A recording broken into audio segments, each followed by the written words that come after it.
The top stories tonight in Y News. The Philippine National Police now has a person of interest in the reported sale of certain COVID-19 vaccine brands and vaccination slots in Metro Manila. The League of Governors urges the national government to increase the vaccine supply to be sent to provinces, including low-risk areas. The Quezon City government warns residents of sanction after a pool party prompts community lockdown.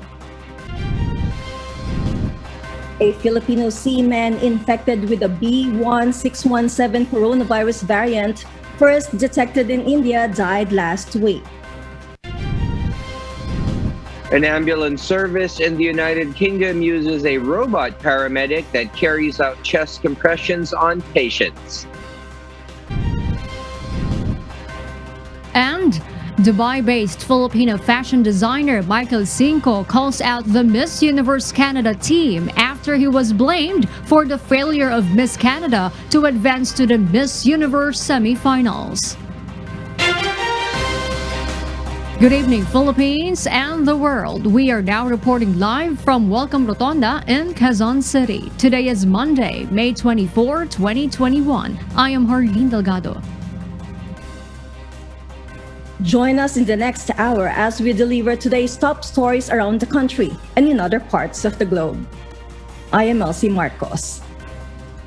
We are also seen in 1,935 satellite monitoring centers nationwide and via live streaming worldwide through the UNTV News and Rescue social media accounts and our website, untvweb.com. I am William Theo. First in the news. Several government officials expressed concerns over reports on the alleged illicit selling of anti-COVID-19 vaccines as well as of priority vaccination slots in Metro Manila. The Metropolitan Manila Development Authority is now seeking the assistance of the National Bureau of Investigation in tracking down the individuals behind the alleged illegal sale. Marvin Calas will give us the details live. Yes, Marvin. The National Bureau of Investigation Cybercrime Division will now form a 50-man team to probe on the alleged modus on the vaccination and vaccine slot for sale in Mandaluyong and San Juan City.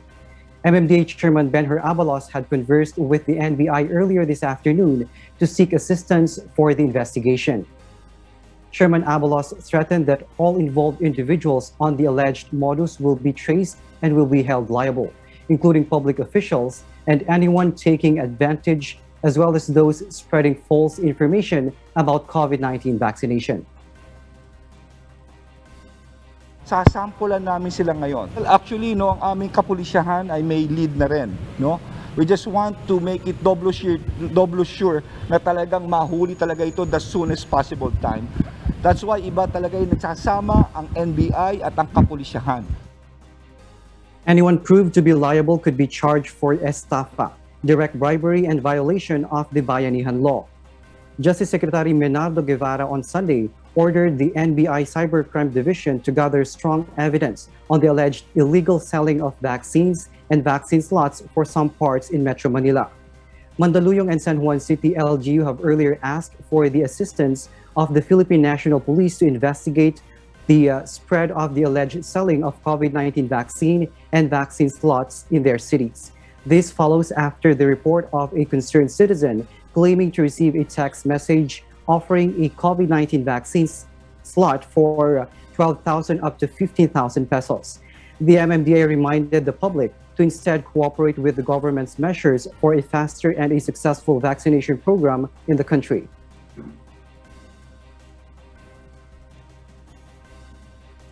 We are doing this just to show the public that we are serious about these things. Kaya sa mga nanonood, please lang, wag niyo lang guluhin ang magandang pagbabakuna, ang pagtutulungan ng pribado at gobyerno, please lang, Otherwise talagang pakukulong namin kayo.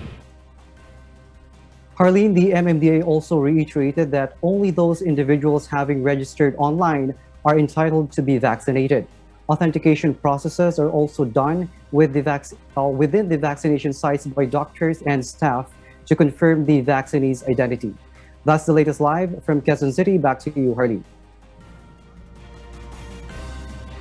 Thank you, Marvin Calas, reporting live.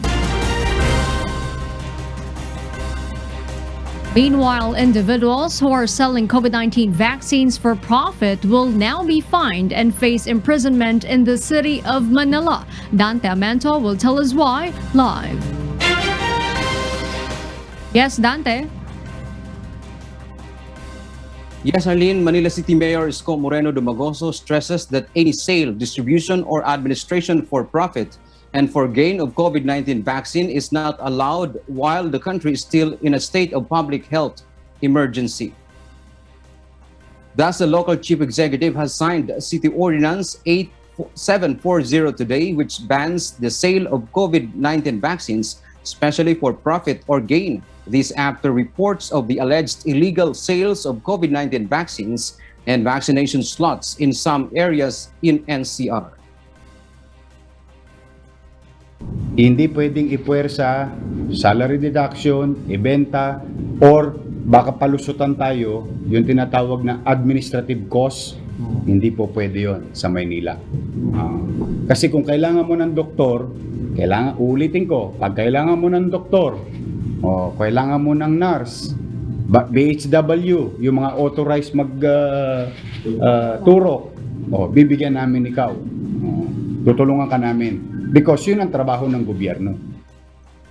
Individuals who will violate the ordinance will have to pay a 5,000 pesos penalty and imprisonment up to 6 months. For organization, corporation, and other entities would result to revocation of business license and ban from doing business in the city.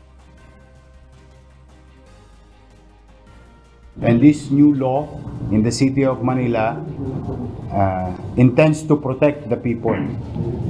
Sa Maynila, bawal kumita sa bakuna. Bawal magbenta ng bakuna. Tao, korporasyon, organisasyon. Sa Maynila, ang bakuna ay libre.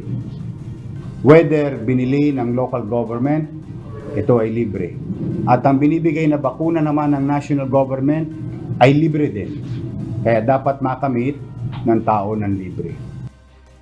Dumagoso adds, this effort aims to protect the residents not become victims of fake vaccines through unauthorized private entities and individuals. Meanwhile, Justice Secretary Minardo Guevara has formally ordered NBI Director Eric Distor to investigate reports of the alleged illegal sales of vaccines and vaccination slots in NCR.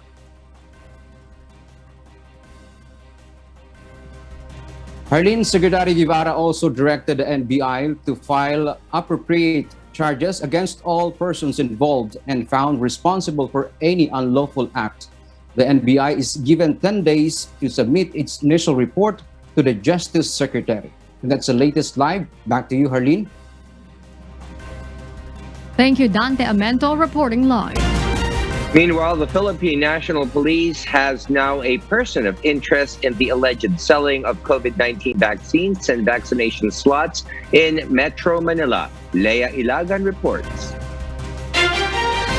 Based on the initial investigation, the Philippine National Police or PNP identified one person who offered his high school friend 2 brands of COVID-19 vaccines priced at 12,000 to 15,500 through a messaging app.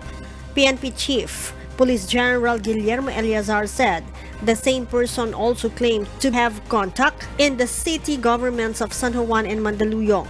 San Juan City Mayor Zamora earlier said that there was no such sale in his jurisdiction. Eleazar said that the person has already deactivated his social media accounts allegedly being used in the illegal transactions. The CIDG earlier told UNTV that they are investigating persons of interest regarding the issue. In relation to this, General Eleazar urged the public to report to the police any illegal sale of COVID-19 vaccines and vaccination slots. Citizens can report any irregularities through its official SMS hotline 0919 0917-847-5752 for smart users and 0917-847-5757 for Globe users. Information may also be forwarded to their email address isumpong@pnp.gov.ph. Leia Ilagan, UNTV News and Rescue. We serve the people. We give glory to God.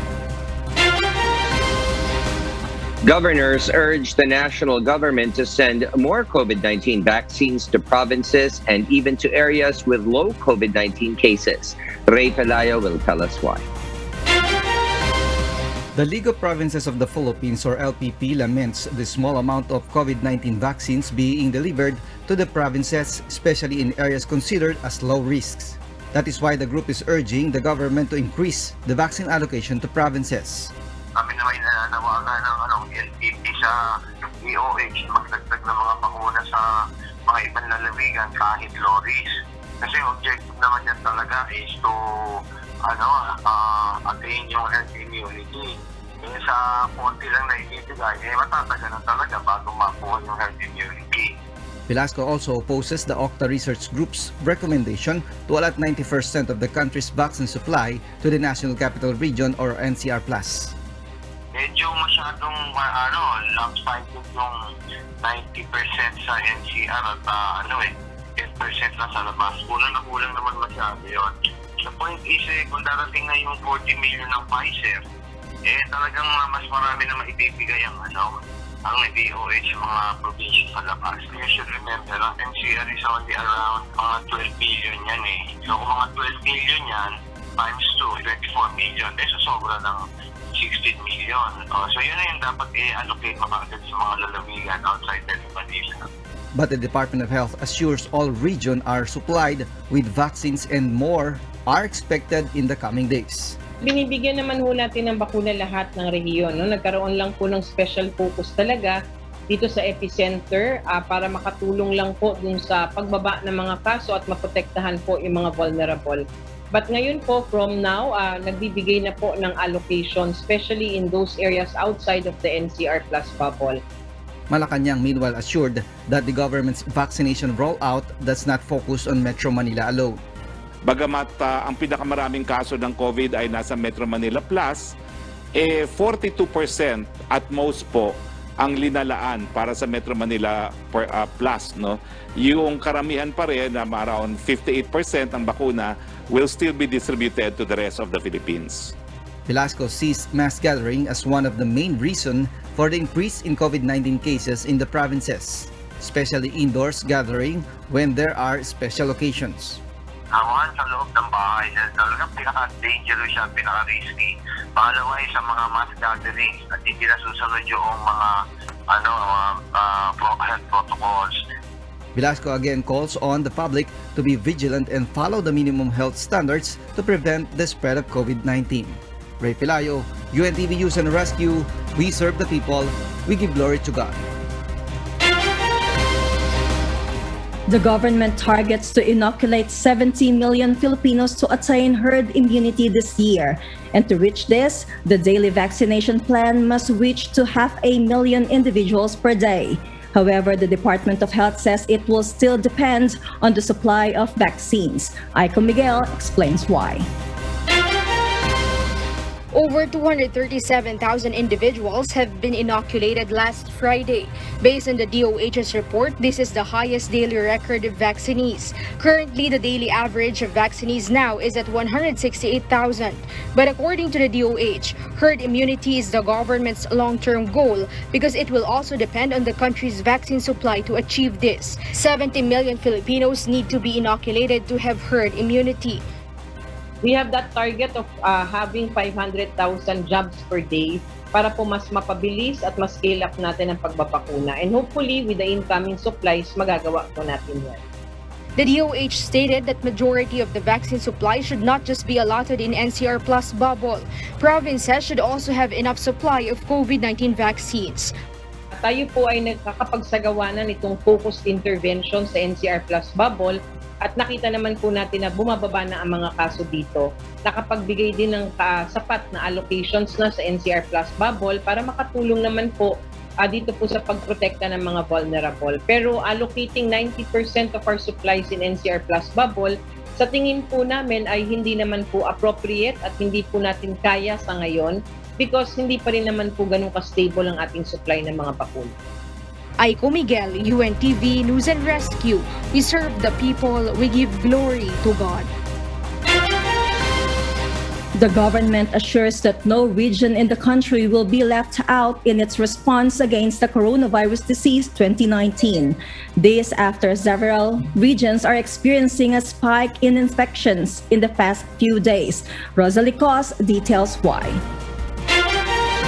NCR remains to have the highest number of new COVID-19 cases in the last 14 days, according to the data of the Department of Health. It is followed by Calabarzon, Central Luzon, Western Visayas, and Zamboanga Peninsula. Though Metro Manila is still the COVID-19 hotspot in the country, the government is also closely monitoring the COVID-19 situation in all regions. The palace made a statement following the COVID-19 surge in Cagayan de Oro and Iloilo City. Lahat naman po ng rehiyon ay binabantayan ng ating IATF at ng DOH. Bagamat ang classification po ay monthly, napapansin nyo po na may mga ibang mga lugar na ilinalagay na po sa higher quarantine classification dahil nga po bantay sarado po ang ating DOH sa mga datos. Since yesterday, from modified general community quarantine, Iloilo City is upgraded to modified enhanced community quarantine until the end of May. Other provinces will also remain under MECQ, such as Apayao, Benguet, and Cagayan, apart from Santiago City, Isabela, Quirino, Ifugao, and Zamboanga City. The palace said the IATF is not waiting for the monthly classification before deciding on the risk classification of a particular area and is also taking actions to respond to the COVID-19 situation of the severely affected by the pandemic. Nandyan po yung mga additional testing na po pwedeng ipadala ron, yung additional vaccines na po pwedeng ipadala sa mga lugar na ito, at siyempre po learning from the experience of Cebu, kung talaga nagkukulang po talaga ang health professionals, a-apply din po natin yung Cebu formula at magpapadala rin tayo ng mga temporary health professionals to reinforce our medical frontliners in these areas. Meanwhile, the palace appeals to the public to strictly observe the minimum health protocols to combat more transmissible and more dangerous COVID-19 variants. Rosalie Cos, UNTV News and Rescue. We serve the people, we give glory to God.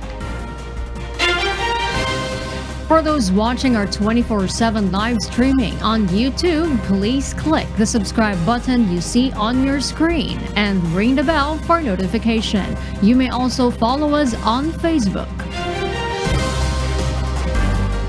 The Department of the Interior and Local Government, or DILG, reported that majority of local government units across the country have now declared the Communist Party of the Philippines, New People's Army, National Democratic Front of the Philippines, or CPP-NPA-NDF as persona non grata. Nel Maribohok will tell us why.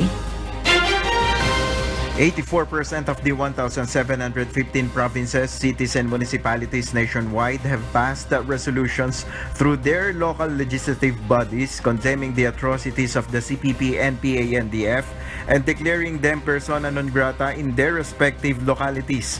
According to DILG Undersecretary Jonathan Malaya, a total of 1,436 LGUs have passed resolutions, while the remaining 279 LGUs are in various stages of deliberation in their respective provincial, city, and municipal councils.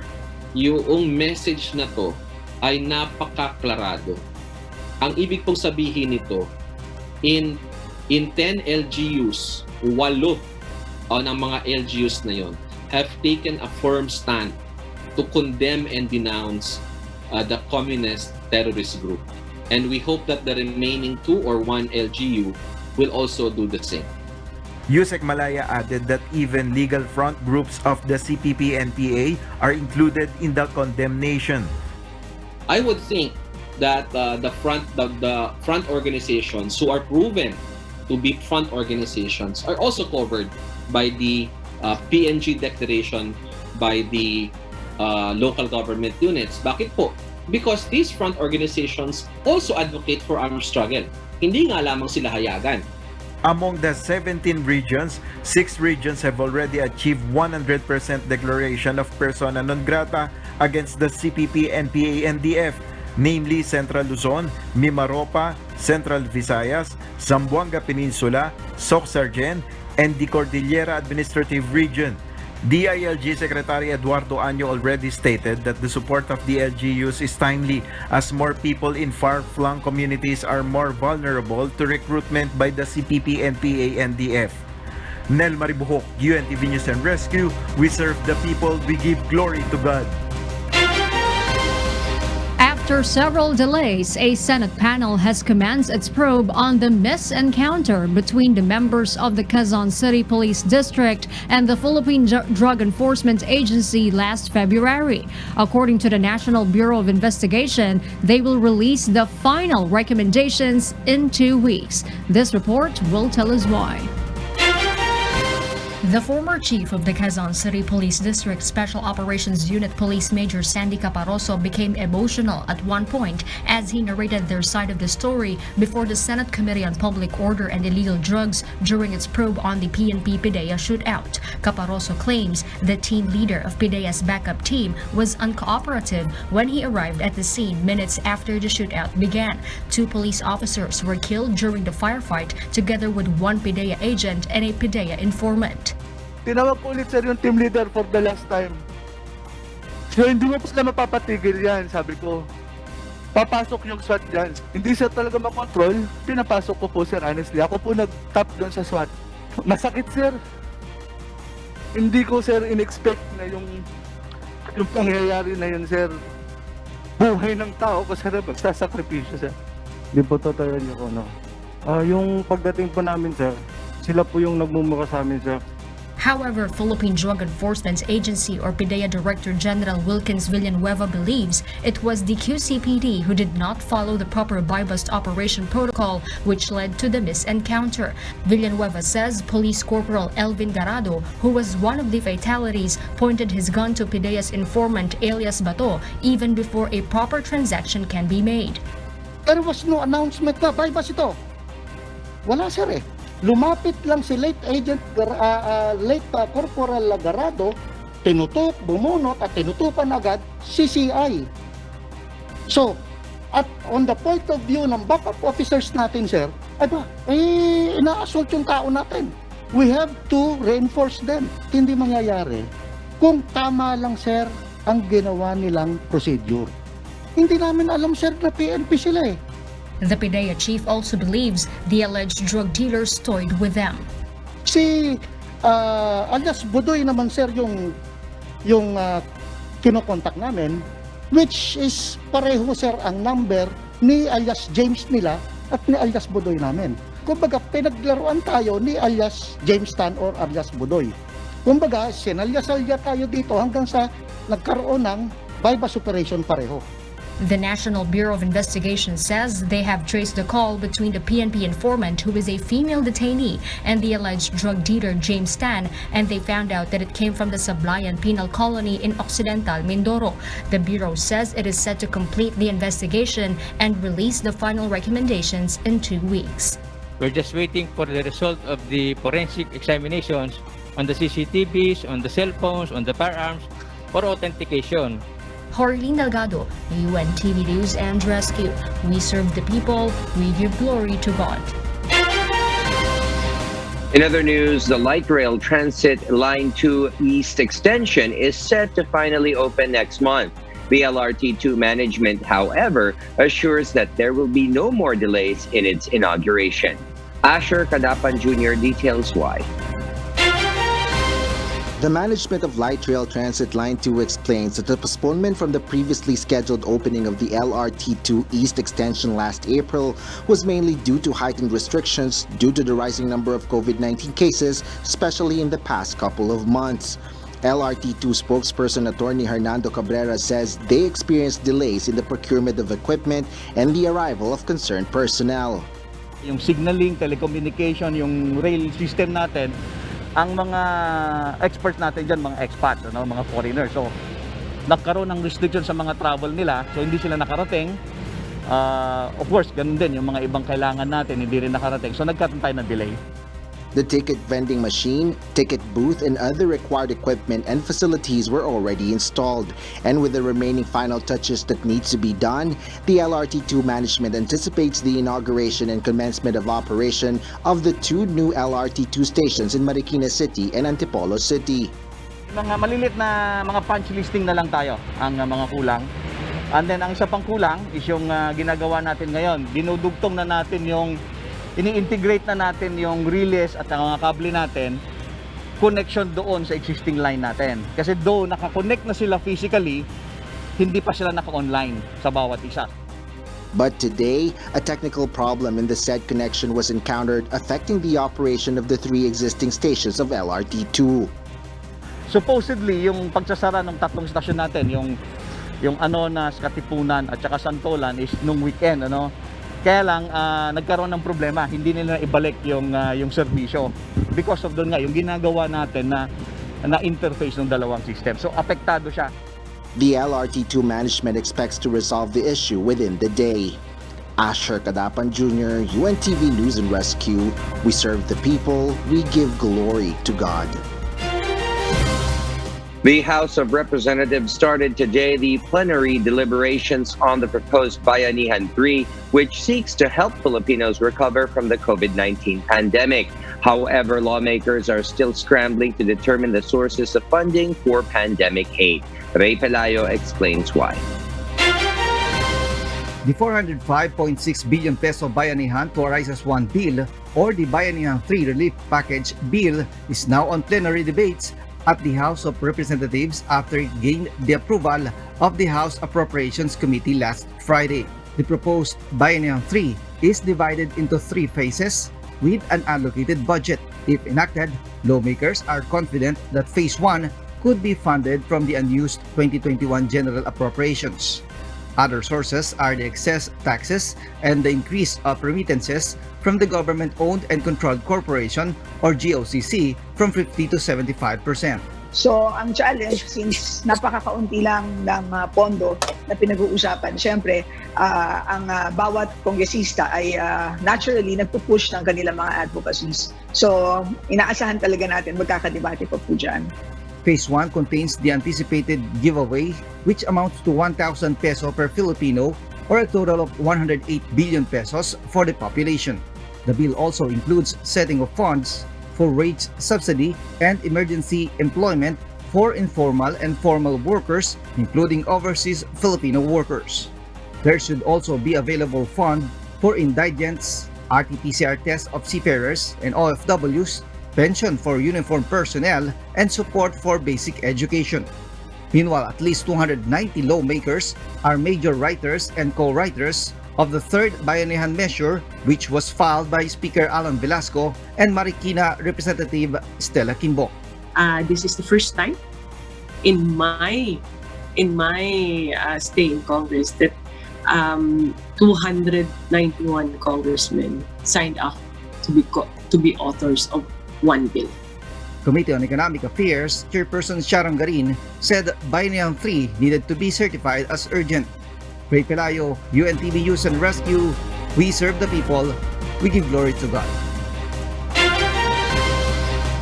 The Philippines has recorded its first fatality of the COVID-19 variant first detected in India. Aiko Miguel reports.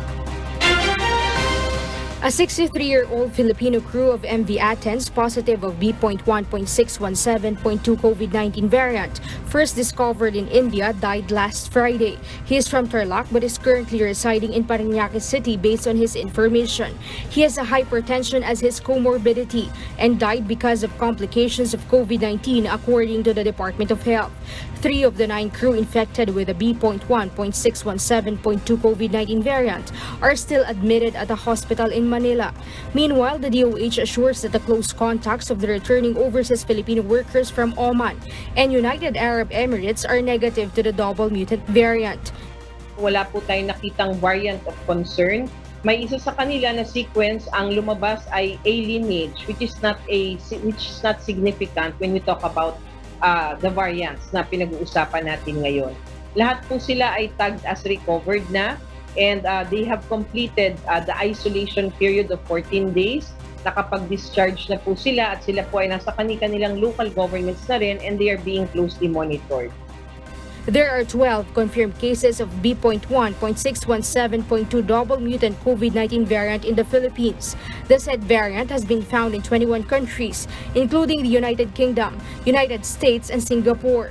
Travel ban will be effective until May 31 for international travelers from India, Pakistan, Nepal, Bangladesh, Sri Lanka, Oman, and the United Arab Emirates. Aiko Miguel, UNTV News and Rescue. We serve the people, we give glory to God. The Quezon City local government issued a stern warning to residents who organize and join large social gatherings. This after an improvised pool party and drinking session at a barangay prompted a community lockdown. Janice Enhenta will tell us why. Officials of the barangay Nagkaisang Nayon in Quezon City seized the lack of personnel as one of the reasons why a pool party in their area was not guarded by officers. According to Chairman Feliciano de la Cruz, being the biggest barangay in Quezon City has disadvantages. Alam naman natin yung accountability is na nasa punong barangay, no? Dahil although kasi mabanggit ko lang po to for the record, ma'am, no? Kasi ang barangay Nagkaisang Nayon ang isa sa pinakamalaking barangay at siya po ang pinakamalaking barangay sa buong Distrito 5 ng Quezon City. No, at doon po sa area pong 'yon ay medyo nahihirapan din po kami kasi malimit man po ang pag-rooving ng ating po mga BPSO. Doon po kasi sa area 'yon ay kailangan dumaan ka pa sa kabilang barangay para mapuntahan po namin ang lugar na yon. The barangay official added that attendees of the Iparan's pool party and drinking session were fined. Dito po lahat po ng inabutan sa pool party ay atin pong patitikitan, no? At pati po yung inabutan po sa drinking session, no, ay atin din pong patitikitan. No, at titingnan pa rin po natin kung ano pa rin po, kung sino pa rin po na nag-commit po ng mga violations pagdating po dito. Based on the investigation of the Quezon City government, the pool party was held during the 3-day celebration of a local fest in Barangay Nagkaisang Nayon from May 9 to May 11. The more than 600 people who joined the event have already been tested and traced. Those infected with the disease have been brought to the isolation facility and are under strict observation. The Department of Interior and local government urges local government units to ensure strict enforcement of health protocols against COVID-19.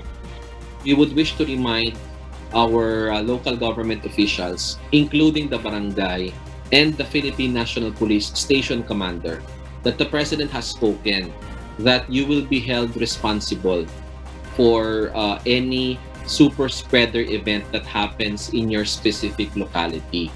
Janice Enhente, UNTV News and Rescue. We serve the people, we give glory to God. The case bulletin of the Department of Health showed 4,973 new cases, which brought the total number of COVID-19 cases in the country to 1,184,706. The tally of COVID-19 survivors rose to 1,115,806, with the addition of 6,666 new recoveries. The case bulletin also showed 39 new deaths, which brought the total to 19,983. Of the 48,917 active cases, the DOH said 92.9% were mild, 2.0% were asymptomatic, 1.40% were moderate, 1.6% were critical, and 2.1% were severe. The DOH said all labs were operational on May 22, 2021, while 6 labs were not able to submit their data to the COVID-19 document repository system. New Delhi, India have recently been relieved of the decrease in new cases recorded, bringing hope in the easing of restrictions. Iya De Vera tells us the details live. Yes, Iya? LC, after India imposed a lockdown in its capital city, New Delhi, promising results are starting to be seen with a decrease in new COVID-19 cases recorded, with only 1,600 new cases over the last 24 hours. India as a whole has recorded 240,842 new cases over the last 24 hours, the rates of which new cases are recorded in New Delhi have decreased to under 2.5%, whereas in previous months, rates were as high as 36%. If the decline in cases persist, then easing of restrictions will hopefully begin, said by Chief Minister Arvind Kejriwal. However, many other states of India are still in lockdown, and economic concerns are being questioned. It is anticipated by the chief of the Indian Council of Medical Research that lockdown will most likely run for 6 to 8 weeks to counteract high transmission rates. They are optimistic with the decline in new cases. However, fear regarding a third wave is being considered, as there are still limited supplies in being able to vaccinate those under 45. LC, to this date, only around 4% of population out of the 1.35 billion have been vaccinated in India. LC? Thank you, Iya, for that live report. Taiwan's health minister clears the issue of additional new 400 community cases of COVID-19, which was retroactively added to last Saturday's 321 new COVID-19 cases. Mary Jo will tell us the details. Mary Jo? Yes, good evening, Elsie. Taiwan Health Minister Chen Shih-chung explained during a press briefing last Saturday that COVID test results are usually available within 2 days, and that it is normal there to have a discrepancy between the number of people taking the test and the number of test results. However, the discrepancy expanded to over 10,000 cases on Wednesday, prompting the Central Epidemic Command Center, or CECC, to investigate the situation. He added that the CECC found the complicated reporting system had stalled hospitals from uploading the confirmed test results on time, and that the CECC simplified the reporting protocols, processed the 14,000 unreported results, of which 400 came back positive. The issue became viral when CECC created the term regression calibration for the addition of those 400 retroactive cases, which also led to cause some amusement online and black humor. Minister Chen also gave a heads up that more retroactively added cases could appear this week due to the high number of unreported results, and promised that the CECC is doing everything it can to process these cases and provide the most accurate daily case counts. Elsie? Thank you, Mary Jo, live from Taiwan. 14 people were dead, including 5 Israelis, after a cable car in northern Italy plunged to the ground. The accident occurred on Sunday, as the cable car was just a few hundred yards from its destination on top of the mountain when the accident happened. Early reports suggested that a cable may have snapped, sending the cable car and the 15 people inside it hurtling 20 meters to the ground. It rolled over several times before smashing into trees and coming to a halt. Investigation is currently underway to determine the cause of the accident. An ambulance service in the United Kingdom is now using a robot to perform chest compressions on patients. Nina Bascoan reports why. For the first time, the South Central Ambulance Service deploys a paramedic robot named Lucas 3 that performs chest compression in order for paramedics to focus on the key aspects of clinical care. Lucas 3 can also deliver a high-quality cardiopulmonary resuscitation, or CPR, consistently during the patient's high-speed journey to the hospital. CPR is essential to maintaining blood flow and oxygen flow around the body while a person is unconscious and not breathing. However, the robots are not cheap as they retail at around $16,929.18. The system uses wireless Bluetooth connectivity, allowing it to configure the compression rate, depth, and alerts specific to an organization's resuscitation guidelines. It also means it can collect data which can be reviewed post-event and shared with other clinicians. Nina Bascon, UNTV News and Rescue. We serve the people, we give glory to God. World-renowned Filipino fashion designer Michael Cinco called out the Miss Universe Canada team after being blamed for her failure to make it to the semifinals in Miss Universe. Marvy Delfin will give us the details live. Yes, Marvy. Arlene, Dubai-based Filipino fashion designer Michael Cinco, best known for his couture gowns, has broken his silence on Sunday regarding the allegations of Miss Universe Canada team.